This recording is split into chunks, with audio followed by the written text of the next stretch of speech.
All good? Yep. Alrighty, welcome to council workshops. First one being maintaining unsealed roads. So we'll do the whip around the room and make sure people online know who's here. We've got apologies this morning from Councillor Scott and Councillor Piddington. We've got tied up with work, and Councillor Booth and Councillor Pye are on leave.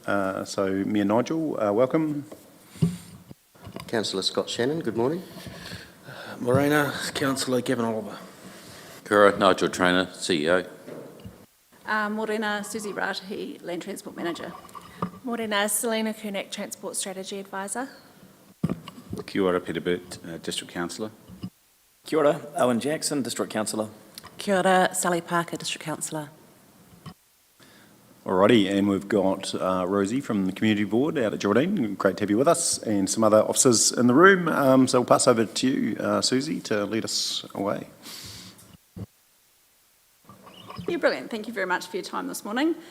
Just a bit of an introduction on how we do look after our unsealed roads out there. I know it's been a bit of a hot topic with all the weather we've had of late. But I've got some slides here that show you how we look through it, and there will be also a video which I think some councillors have already watched, but there's a video that will play through partway through as well.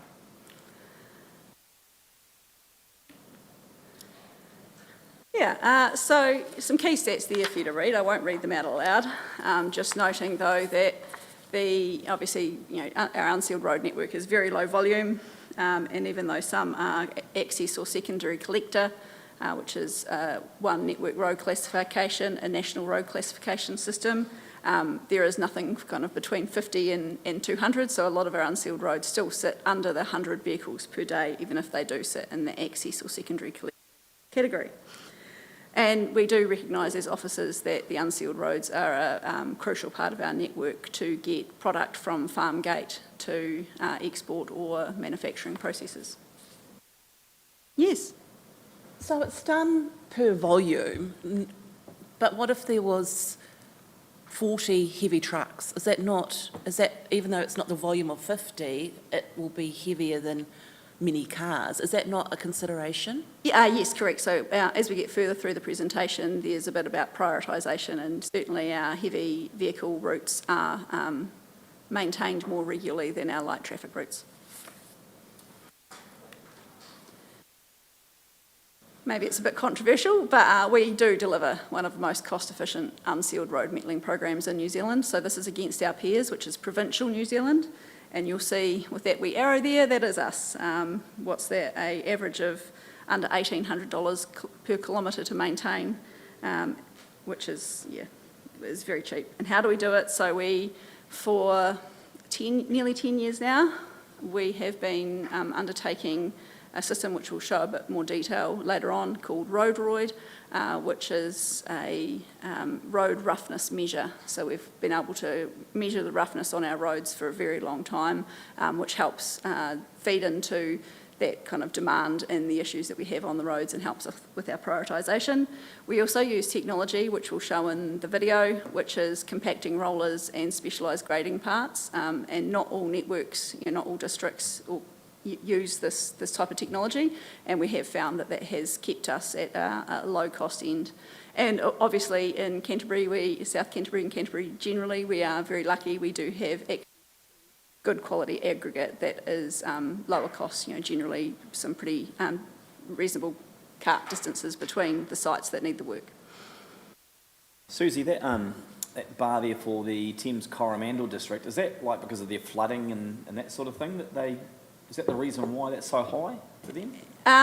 Not sure on their exact details, but probably also likely access to good aggregates. We have a lot of greywacke down here, which forms up really hard and works well, whereas up in that area they'll have more like Papa Rock and pumice, etc., which doesn't just don't have the access to the good quality material, so they probably have to cart it for a further distance, which adds cost significantly.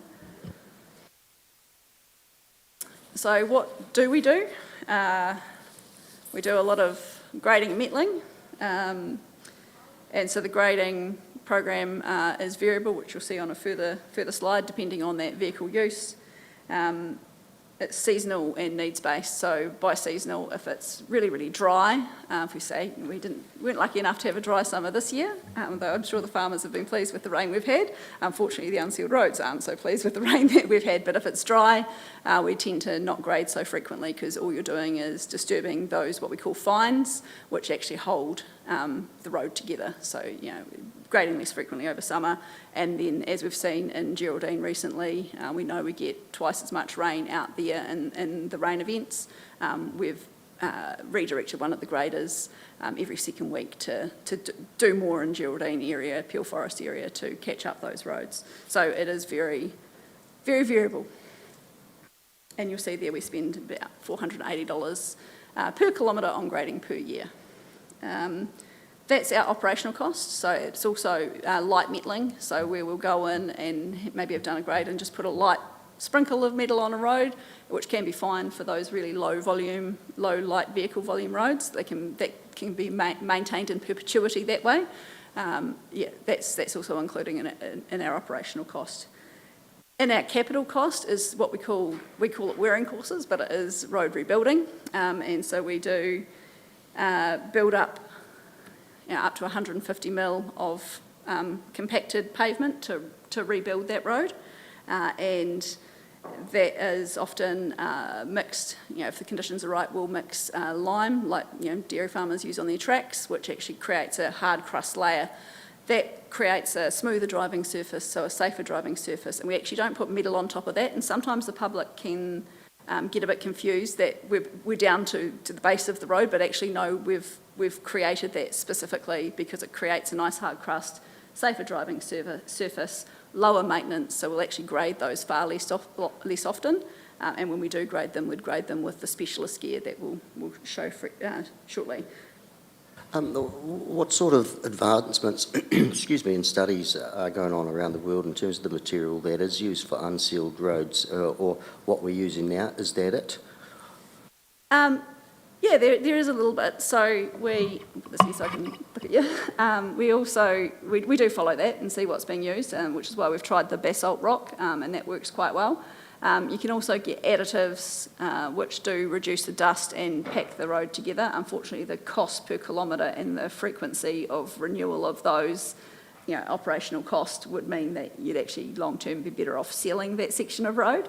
And we do a bit of cement lime stabilisation, such as at bridge approaches, because if we can keep what we call the crossfall of the road, so the good pitch of the road, the water can get off. And if there's not immaculately maintained berms on the side of the road, then that's even easier because we can actually put drainage cutouts into there. But if we can keep the crown, the water will shed off. Unfortunately, of course, bridges are built pretty flat.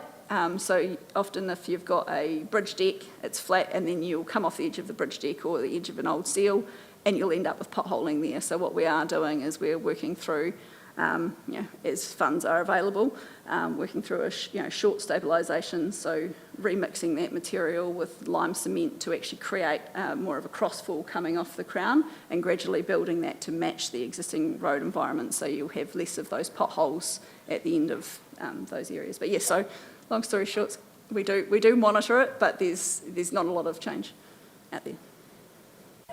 Susie, what's the idea of the rollers? So the rollers are on kind of independent axles. So once we've graded and respread and cut the metal, it will actually pack down the metal that we've got there and create a more durable surface, and it will stop those fines disappearing again. So it's all about trying to keep what we call a well-graded, so not a grader, but a well-graded envelope of material. So you've got sizes from minuscule silts and sands and clays right through to the bigger 20mm stone, and so the rollers help compact that and keep that there.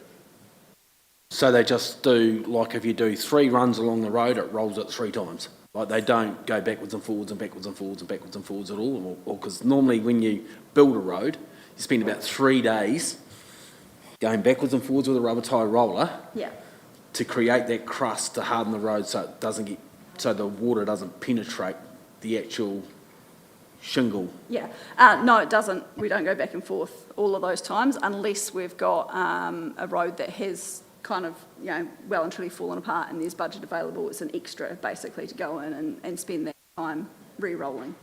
Yeah, they're expensive bit of kit. I think last chat was about $750,000 for a grader, plus the rollers themselves are about $250,000.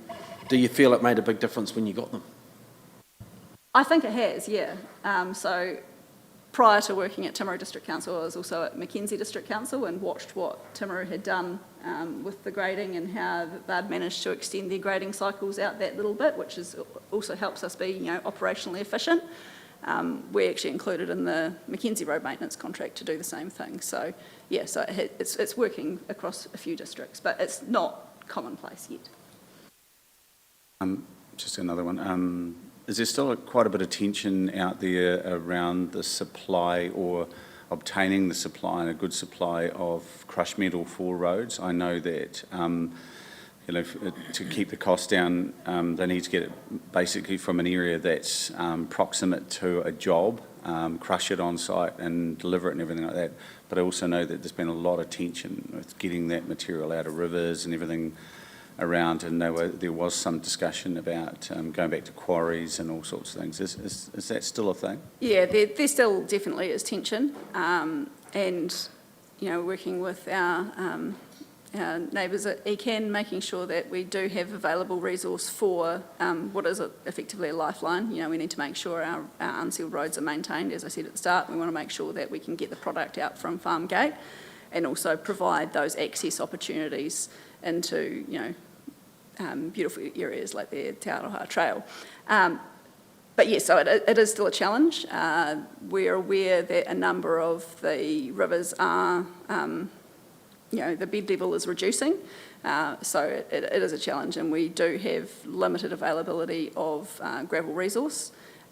But there are some that are still full, so we just work as best we can with the contractors and with the South Canary Gravel MOU and ECAN, yeah. Susie, you're never too old to learn something new. So why do we call it metal when it's clearly not Gravel. metal? Yeah, sorry. What is that? That's me being technical. it's just what it's known as industry. But yeah, so metal, shingle, aggregate. What do we call them? Dirt roads sometimes, but they all are an unsealed road, and yeah, it's just the technical name. But it's shingle. Yeah. So apologies if I do fall into my technical trap of metal. It is not metal. It is a mixture of greywacke and various silts, clays, and lime. We do have to avoid, as it says up there, we do have to avoid shady areas, not dodgy areas, but shaded areas for lime wearing courses, because they don't tend to set up as well. Obviously, the moisture just hangs longer, so it can make it a bit.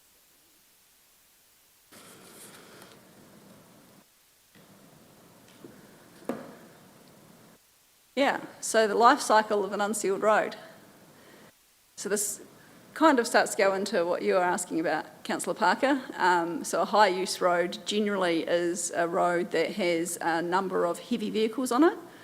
So that would be our likes of our Rangitata Gorge Road, roads out near the dairy factory like Newlands Road, Looker Road, Old Main South Road. They do get a lot more attention because they get a lot more wear. So to keep them in a safe, drivable state, they do get rebuilt every 3 to 5 years, whereas some of our low-use roads may not have ever been rebuilt. They've just been maintained in perpetuity with gravel and grading. And, generally speaking, if there's not a whole heap of wet weather, they'll be fine and we'll tidy up again after that. And then you've got your medium, which might be every 10 to 20 years. So it's kind of hard to show you that without going into absolute detail. But yeah, obviously you've got the roads built, and then you're just grading and metalling until we can't get there there's no metal to use anymore, and you're right down at the base, and that's when we'll need to do a road rebuild. And that's where our budget is offering the level of service where we're at now. We've used a lot of innovation, which we'll go into a bit further, and yeah, to rebuild more roads, you'd probably be better off having a look at those high-use roads and deciding whether or not there was a seal extension program that could be funded, noting that NZTA don't fund that, which we'll get onto shortly. And then you'll see, can I highlight it? It is a bit small, sorry. But, you know, how often is the road graded? Well, it really depends. It depends on the use and the cycle of that road. Some, as you can see there, are nearly only twice a year, which is only 0.5%, but some are every 2 weeks because there's such high use. So we just keep an eye on the cycle. And what does it cost? So you've got our grading and metalling, which is our OPEX there, and our road rebuilding, which is obviously our capital expenditure. Keeping in mind that with the changes and priorities to government, the NZTA subsidy for unsealed road maintenance and renewals is pretty much 100% funded, 51% funded, but pretty much the full program has been funded because it's part of the pothole prevention fund.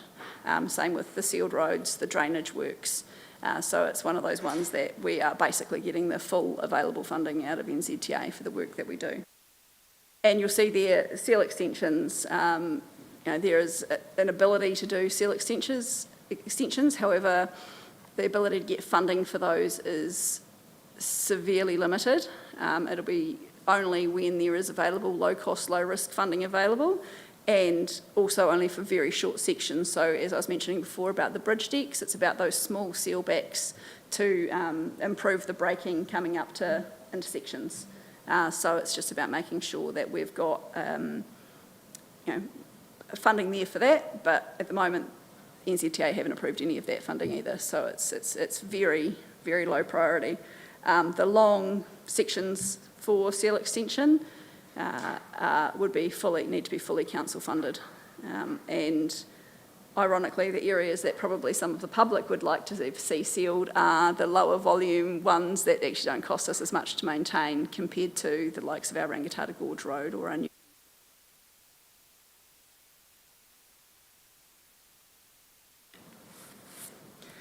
This is where we start to come into your question, Councillor Parker. We know that the unsealed road network isn't perfect. The unsealed roads, as I've talked about before, they are dynamic, and if to be closer to perfect, realistically, they'd need to be sealed, which is, again, that unaffordability. But there is lots of factors that we consider when pulling together the seasonal program, and obviously you can see them listed there, but yes, heavy transport is a priority, and also whether or not we've had a significant event that has damaged the road. And we do still listen to the customer feedback, but noting that we do not maintain a pothole-free road. That's not our level of service. Our level of service is that it's generally comfortable to drive at 70 kilometres per hour. So pothole-free is not the level of service that we can provide on the unsealed roads. Can you explain, just for those that are interested, how corrugation actually happens? What causes that? Because I know I was surprised to hear about the impact on modern cars and how that causes that to happen. Yeah, so this photo up here that you can see is probably a little more like a traditional corrugation that you would have seen, 80s, 90s on the unsealed road network, and those ones are generally caused by trucks moving slowly uphill and continually trying to gain traction. But what we're seeing now, particularly on our lower volume lifestyle block type areas, is finer corrugations. So you'll kind of go over them, and like really quite bumpy, but they're very fine corrugations, not the big deep ones like you'll see there. And so that's all about the car technology. So the car technology has made it safer for people to drive on unsealed roads, and as such, they're incrementally changing the way the tyre is moving over that bit of road, and it is causing this finer corrugation damage. So if your vehicle's in all-wheel drive, you won't notice it as you're going around a corner because it will be nice and safe and it will stick to the road, but your system's doing multiple changes, which is actually stirring up that road and causing it, which is why you'll see those fine corrugations on bends at acceleration or deceleration zones. It's basically around the car technology. Lifestyle, if you have a lifestyle block, you've got to have a nice A40. Or have a rear-wheel drive and have some fun. No, I'm joking. Road safety first. But yeah, no, it is. It's those all-wheel drive vehicles that cause those fine corrugations. Great question. That's on purpose.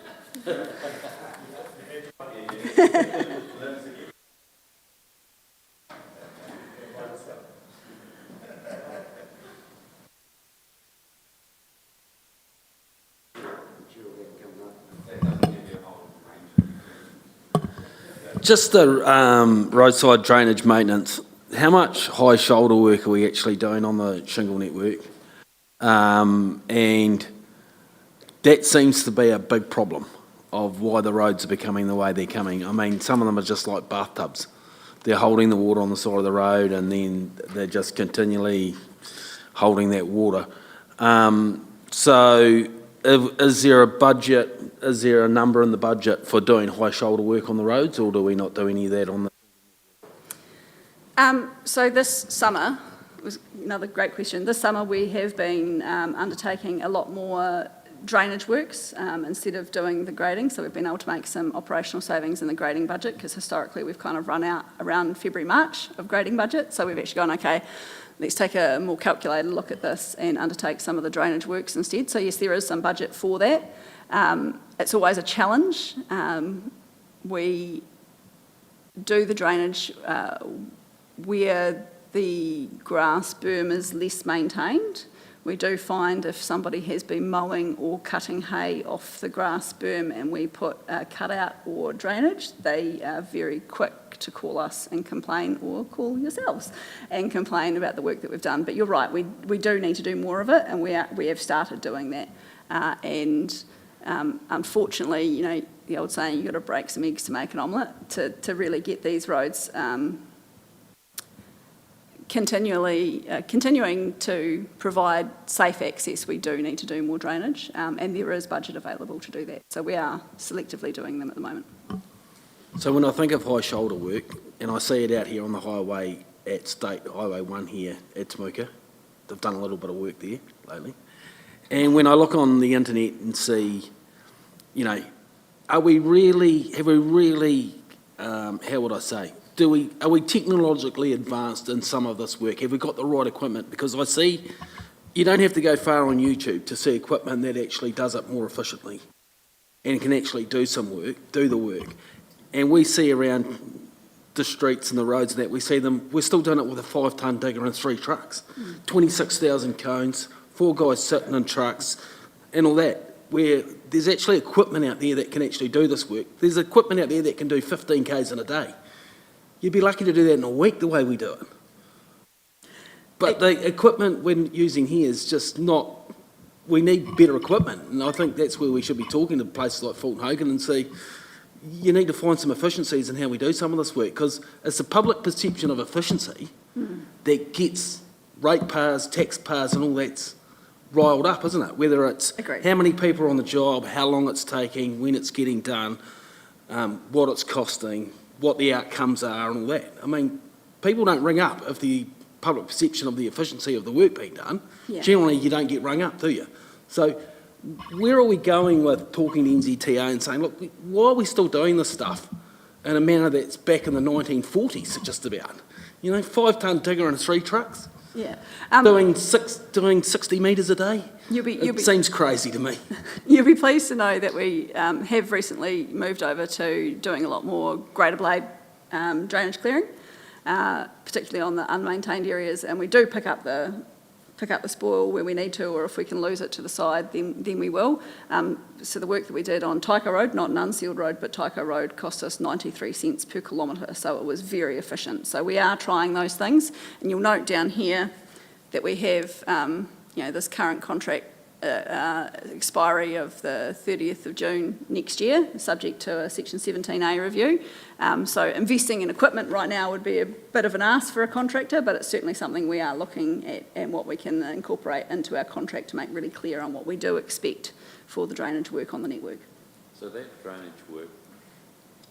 drainage work on the network, and I presume that's also doing the berms if I've got my language right. So that's covered in this cost this OPEX funding budget of routine drainage maintenance, is it under that, is it? Yes, that also includes your sealed roads as well, curb and channel sweeping quite a bit, so there's, And that's one of the areas that's taken the biggest hit from NZTA. They've halved their funding. Is that correct? no, drainage is not too bad. No, there, we get a budget of 1.3, 750, 600. Routine drainage maintenance. I think some of that's in capital, because we've said that some of the drains is in, Yep, and that's stayed static. yeah. So, yeah, that again is part of the pothole prevention fund. We're doing the best with what we've had approved, but recognising the need that we do need to do a bit more of this operational drainage, which is, yes, going into the berms to create more of a surface water channel, and then having what we call a cutout. So that's where you kind of, at a 45-degree angle to the road, we do a cutout, and then the water can go off to a low point in the grass berm.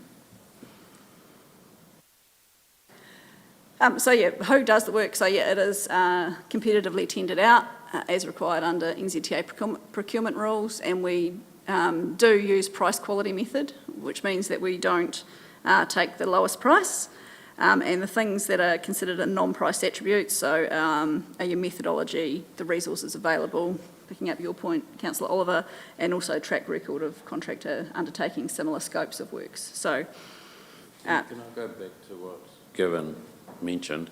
Do you think that's an issue for us, getting those sides cut away and get the water off the roads, or do you think it's perception? I think in some areas it is an issue.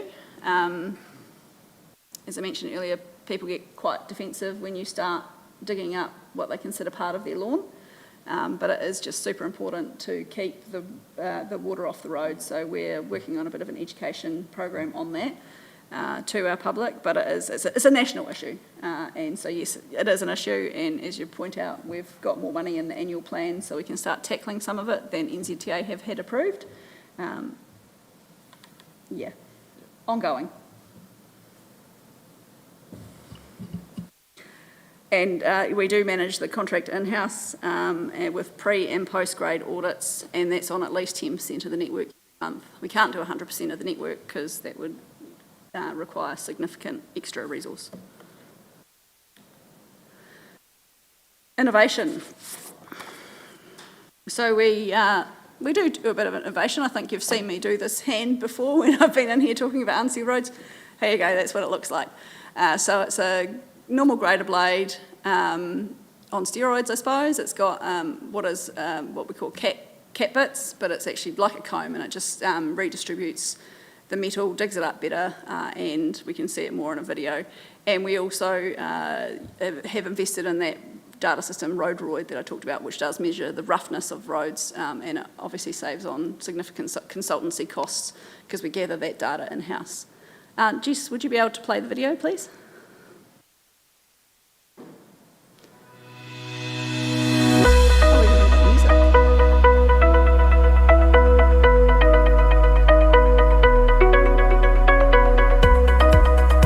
So you'll see there, this is the cat bit grader.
that grading at the same rate as the normal grading, or is that more expensive?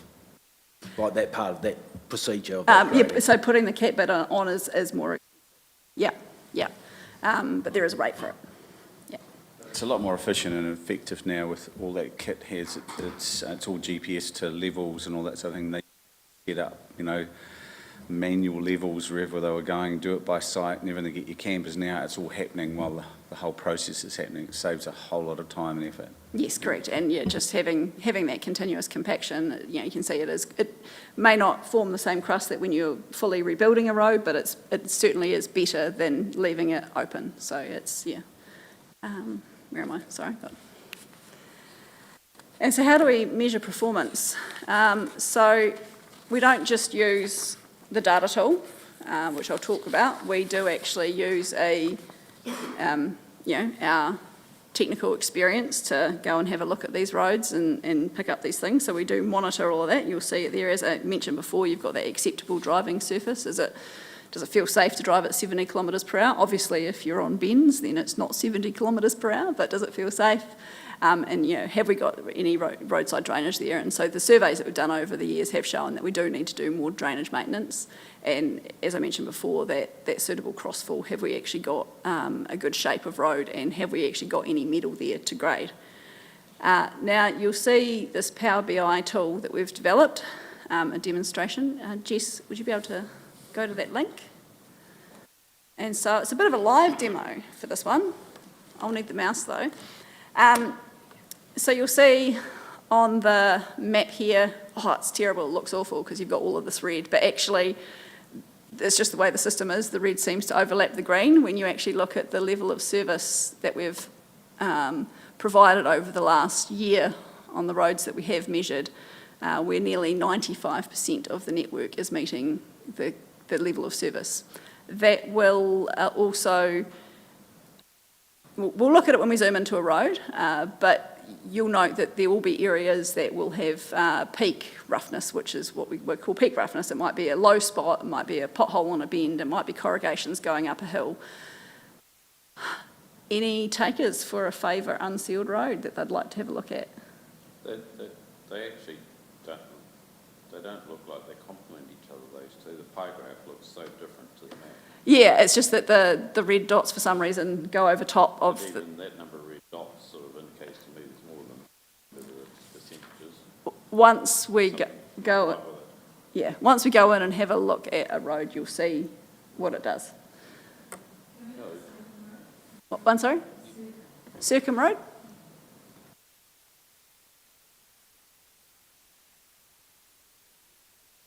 Oh, sorry, it's a bit hard to see from here. There it is.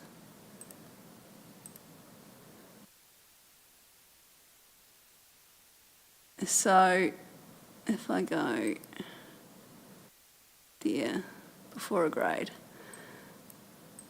you see these are the two bridges that are on here, which is where we're having a look at the stabilisation, and there'll likely be at this intersection here where people are braking to go into Downs, and again at the seal back you'll see a little bit there, but as you'll see, I can't actually see that figure, sorry, it's too far away from me, but a very high percentage of the network actually meets level of service, and then change that to after we'd had some rain before we got the grade tidy up, and still the same thing. Keene Road's a good one to have a look at, but I've got that in the slides. Any other favourites that... Can you do Tankard Street before and after I pulled the potholes in? No, because it's only a short section. Thanks for that though, Councillor Oliver. But no. Sorry, which one?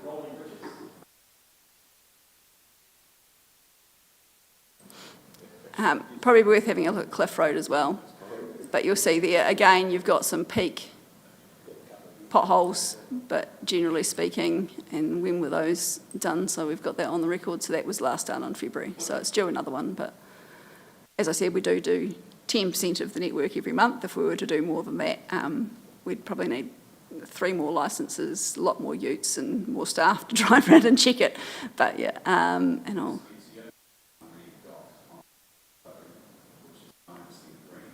And it will flash up, yeah. Yeah. And this was all built in-house as well by our staff members. Not the data capture system, but how we show the data. Oh, there you go, so we had another one in March. So that gives you the average across all, but we'll do the most recent. Yeah, so again, you can see it's it's those bends, it's those braking acceleration points.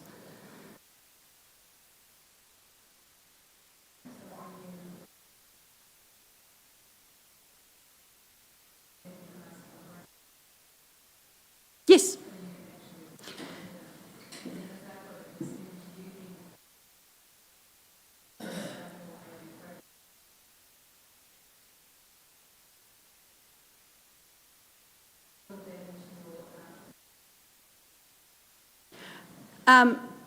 No, we don't take the photos in and build it in, because we also have a camera that we do a run and we can pick up that data. So generally speaking, when we get a complaint, either we'll know when it is in the grading program and it will get fixed, or we'll go out and have a look at it and we'll do one of these runs. So these are, often some of these runs will be when somebody's complained about the unsafe condition of the road. Go out and drive it, have a look at it and note that there are a few potholes, but generally speaking, the rest of the road is okay, and it's about driving to the conditions, slowing down for those potholes and carefully travelling your car through them. Being aware at all times when driving is important. But yes, customer feedback does feed into what we do, but probably to a lesser extent due to the available funding that we've got. We don't do individual pothole repairs. We'll do it when we're going through and doing a grade or meddling. So it's, otherwise we'll run out of money in December. So it's around the expectation. Any other roads, or can I carry on with the slides? So what's a pothole repairs? Do we actually go out and fill some potholes in? Like On the unsealed roads? off the back of a truck, shovel a little bit of stuff into a hole, pack it down? It would have to be, Driveway. it would have to be very bad, and our potholes don't meet the definition of very bad. They don't? No.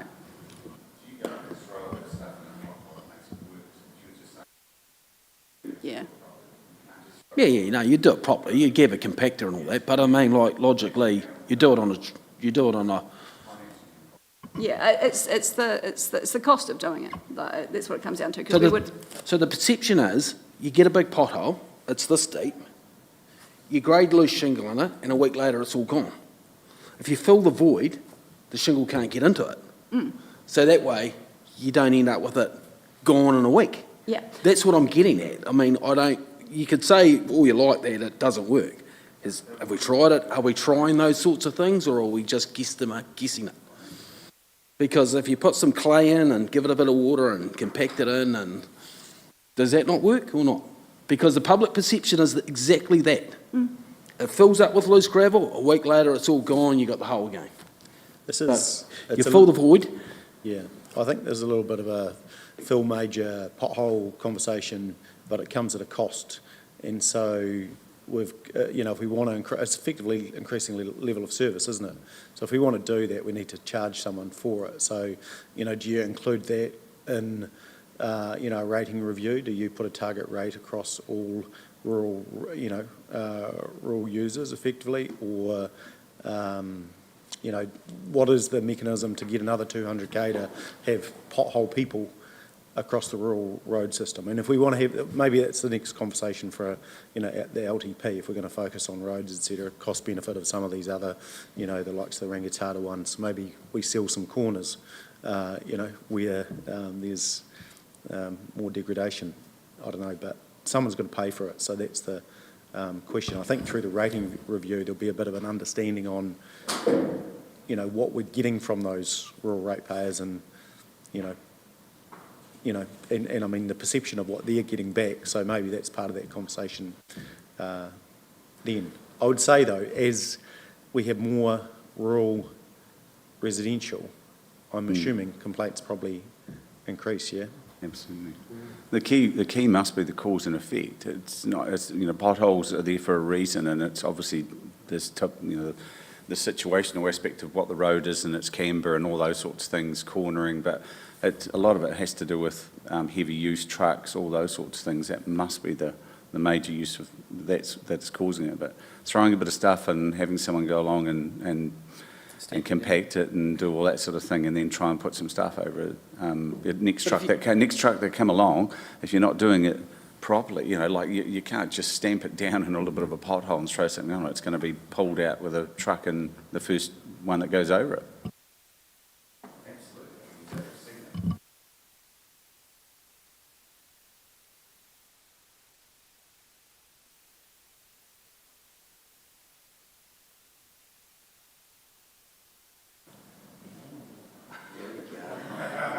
But, I just think that's one of the most major things I always get rung up about. They've graded the road, a week later it's back to how it was. So how do we stop that happening? Because then you're going, oh, well, we'll send the grader out and regrade it, and then it's back like it was a week ago.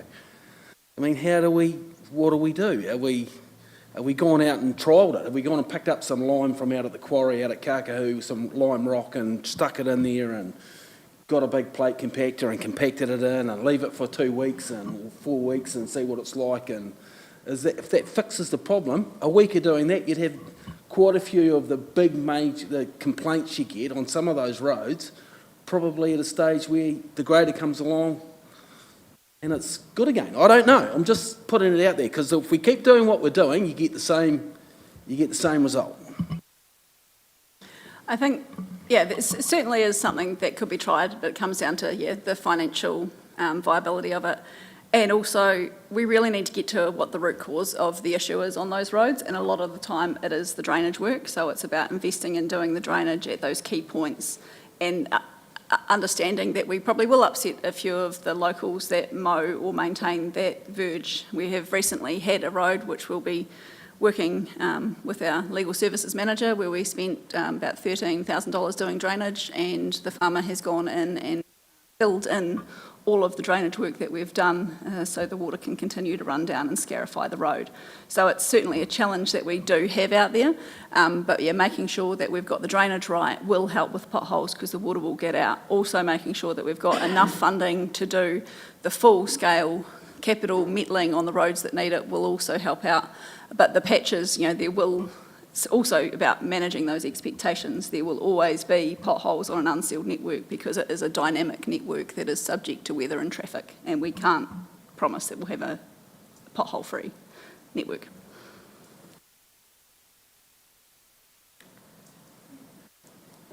So this is a bit of that, what we call EIRI. I always kind of say it wrong. But so this is how we look at the maintenance of the network. So you'll see there, it's a measure of roughness, basically. So post-grade, we aim for a number of 5, which may seem arbitrary, but that's quite smooth.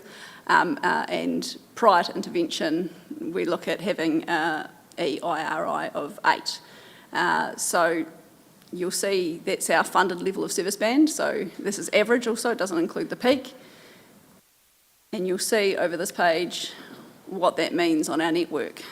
And apologies to the residents of Simpson Road. I know I've talked to a couple of you. You were the one road that we did have that was higher roughness than we would like to have on the network. And you'll see those other roads also still met the level of service as far as it was post-grade and before intervention, so under 8. And then the rest of them generally sit between our post-grade targets. So you will have, as I've mentioned, that peak roughness, but overall the length of the road, they are few and far between, and that's more than can be said for a lot of unsealed roads, not just in New Zealand, but across the world. So the idea is to intervene, isn't it, before it gets over 5? Is that right? Like, to No, make sure that, no, I'll go back. So it's around post-grade. So once we've done a grade, that's the level of service, and that's average roughness. But before we get to an 8, yes, that's the plan. And as you can see, we're, wrong one, sorry, generally meeting that level of service. And then when you take into a point the average roughness, as we talked about earlier, where's my, go back, where's my pointer gone? Yeah. Sorry, just to clarify, you're talking about Simpson Road there, that's post-grading? No, that was before we'd gone for a grade. We had a complaint, so we ran out, had a look, and it was really rough. Yep, so we've since gone and done some work to it. And I'm sure there's still the odd pothole in there, but it's overall, will now be meeting the level of service. So maybe getting into too much detail. Probably. How do you come up with the score? This number? Drive over it and go, oh yeah, give it a 9. No, it's a very smart person in Sweden has developed an app that uses the gyrometers of a phone, and so we make sure we use, and so you mount that to your windscreen and it's calibrated to your vehicle. It's roughly calibrated to what we call NASRA, which is a sealed road measure, and so it's a technical measure. Maybe we are going too technical, sorry Nigel. No, I'm just, good education. Yeah. So this is obviously, we undertake a road user survey every quarter and give you the results annually and show you this, but you can see there what the feedback that we've had through those road user survey results. Also really nice to get some positive feedback, which is cool there. So it is a difficult job maintaining the infrastructure. But it's an interesting challenge to work through, and it's good to see that we can continue to do it affordably, whilst maybe not always meeting road users' expectations. We still generally do meet the customer levels of service that we have intended in the long-term plan. I think this one probably tells a pretty good story. So, 40% of it is unsealed, our total network. Less than 5% of our vehicle traffic occurs on those unsealed roads, and we spend 7% on our subsidised operating budget maintaining the unsealed roads, not including the drainage work that we've started doing. But we are getting 60% of our customer complaints on rural roads are about the unsealed roads. So it certainly is a balance between, yes, trying new things, making sure we're efficient, making sure we're affordable, and making the best use of the resources we've got, but it's also about managing those expectations of what an unsealed road can and can't provide.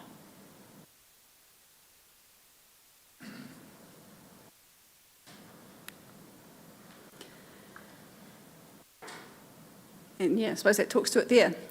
So you'll see Keene Road, after we'd had a heavy rainfall, and I know poor Councillor Oliver had a few calls about it, and we had, it is, you can see the red dots there, there was lots of potholes through there and surface flooding, and that photo, while not from there, does show what's happening.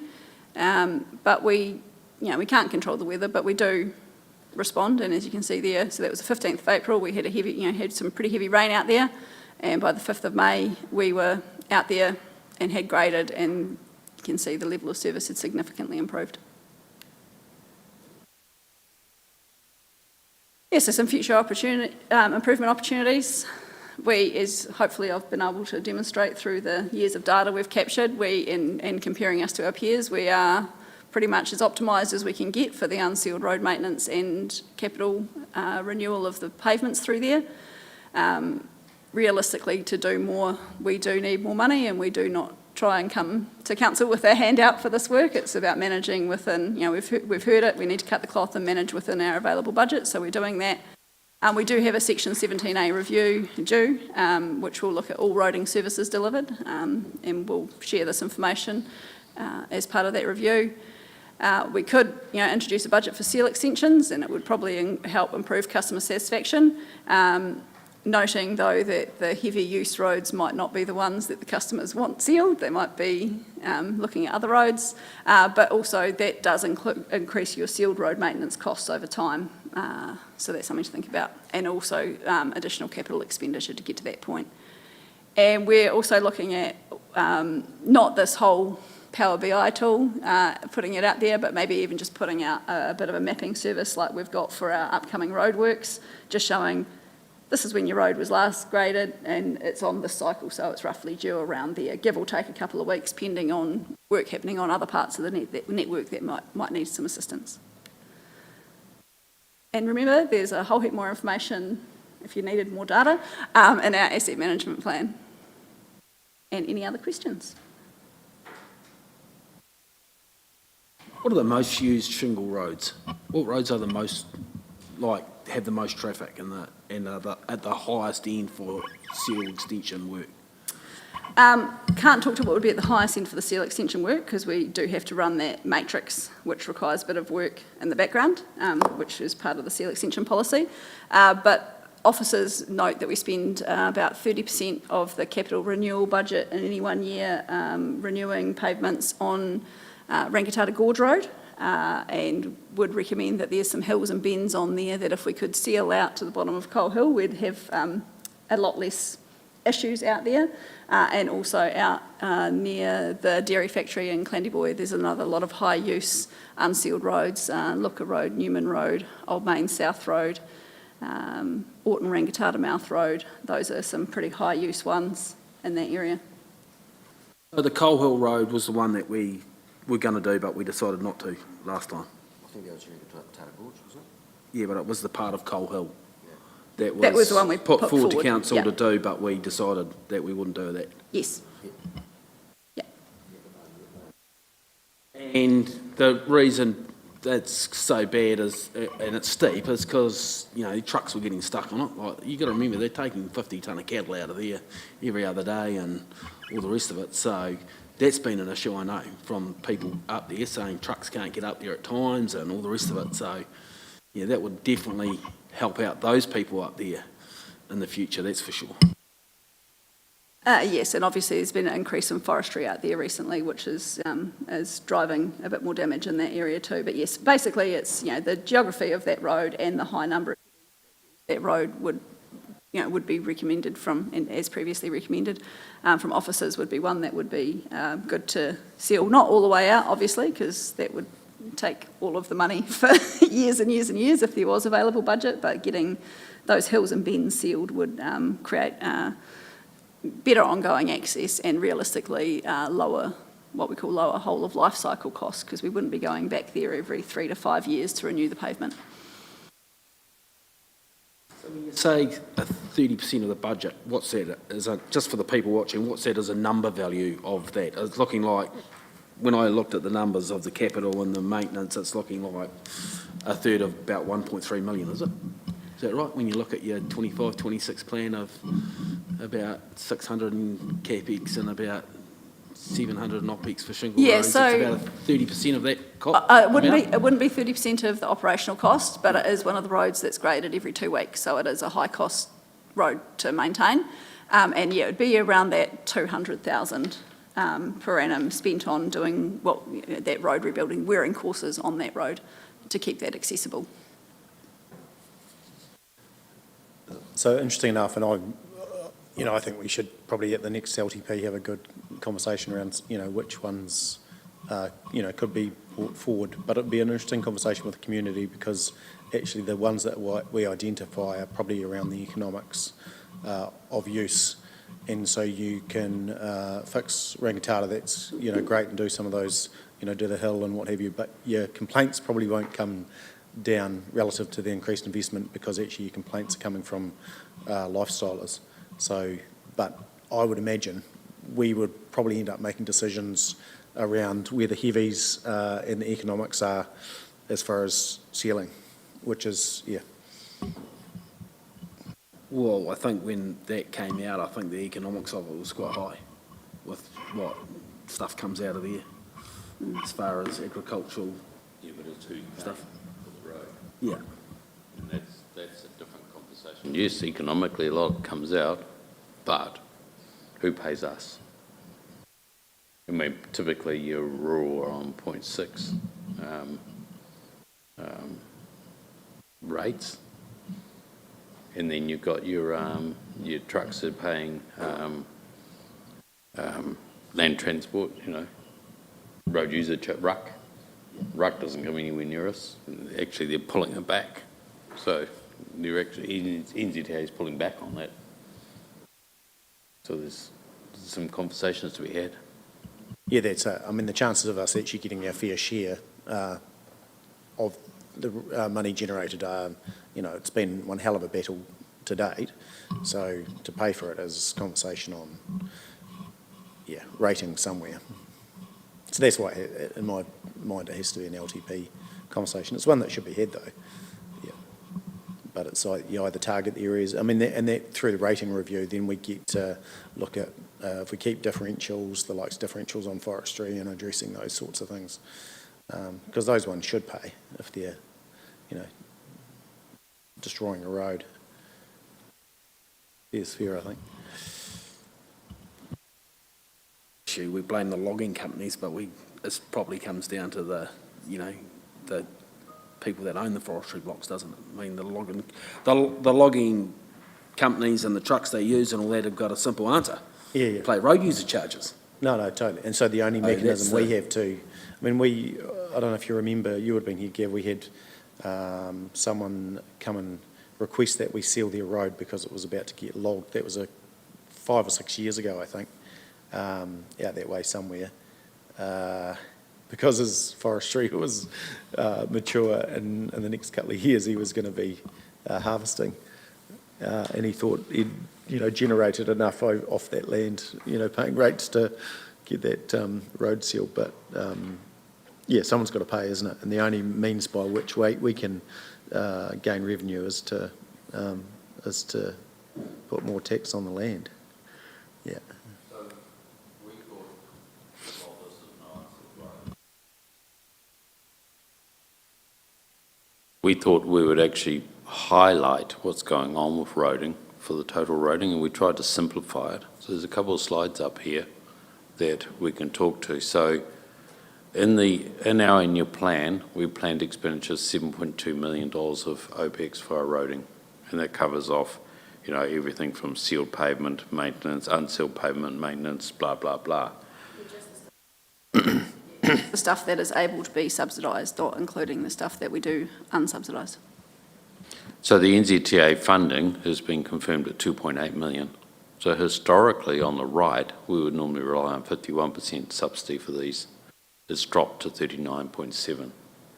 So effectively what this meaning is that we are having to put another 1.6 million in from either rates or borrowing to actually maintain that level of service. That to me is the elephant in the room that we need to think hard about.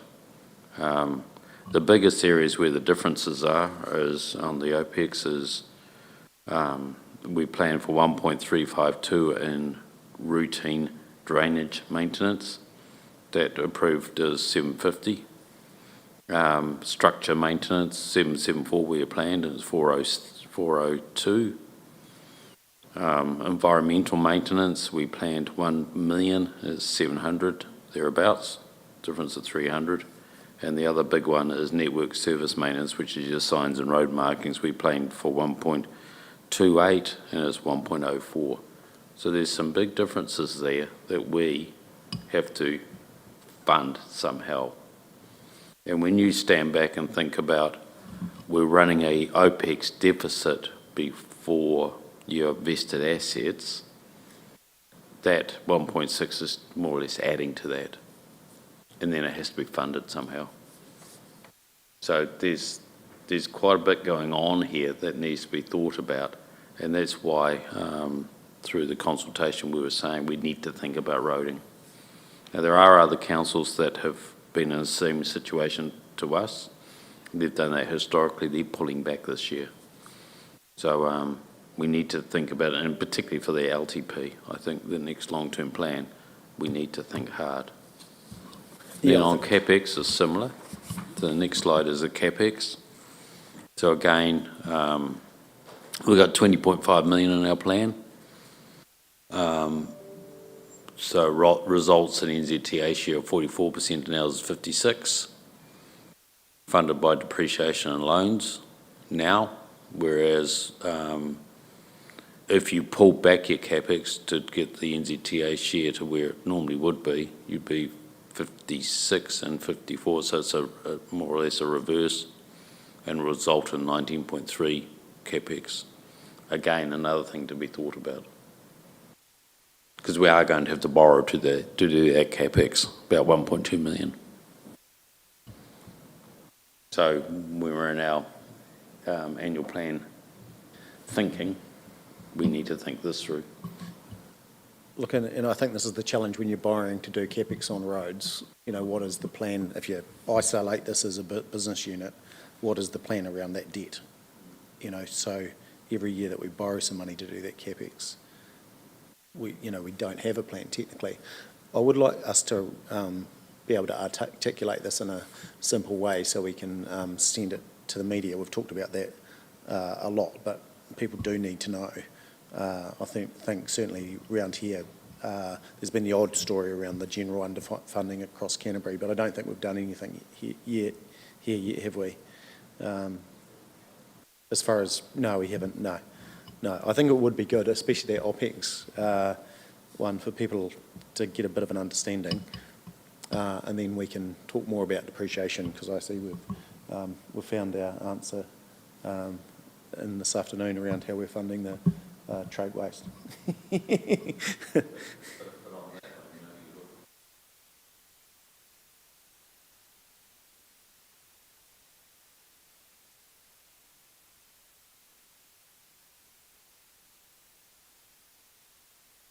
That is the numbers that the public need to know. Yeah. And it'd be good to do some comparability versus previous funding too, to talk to the gaps.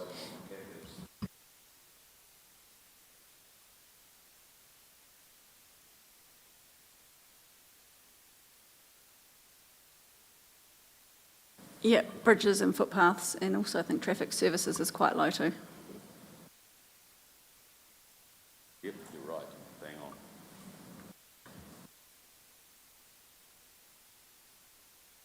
I do have to thank Susie. When we were getting all the complaints a few weeks ago, she did get some graders up there to grade the road, so I do thank her for that. Good job, and the phone stopped ringing, which is great. So yeah, she did do a great job at getting a couple of graders up there to get some of that work done, and I think the community's quite thankful for all that. So.